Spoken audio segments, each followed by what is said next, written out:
Ozone therapy is used all over Europe, and it's very well known there since World War II predominantly.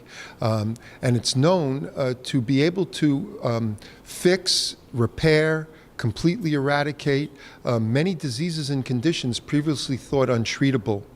ALS, Lou Gehrig's disease, complex regional pain syndrome, rheumatoid arthritis, Lyme disease, herpes, flu, almost any kind of infection, because when ozone enters your blood, it destroys every virus, fungus, yeast, mold, bacteria, parasite, toxin, and harmful free radical. It pretty much destroys everything that doesn't belong in your body. And it does it safely, and that's most important. Doctor, do no harm, okay?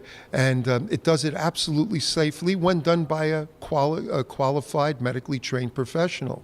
We're here at Xavier Medical School here in beautiful Aruba at the invitation of Ravi Bluplapa, the president, to have our first meeting of Ozone Without Borders.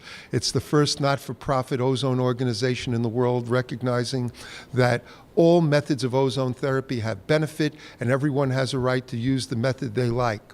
The Robbins method of direct intravenous ozone therapy has now been proven over the last 27 years to be one of the most effective ways of doing it, along with Rowan method hyperbaric high-dose ozone therapy, nicknamed 10-pass.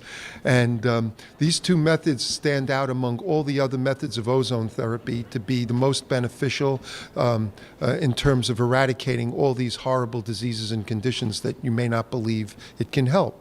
So that if you have a medical problem, as long as it's not genetic, all right, it won't make your brown eyes blue or your blue eyes brown. But as long as you have a medical problem, whether it's been diagnosed or not, but nobody seems to have an answer for it, that's where medical ozone therapy comes in and often becomes the answer.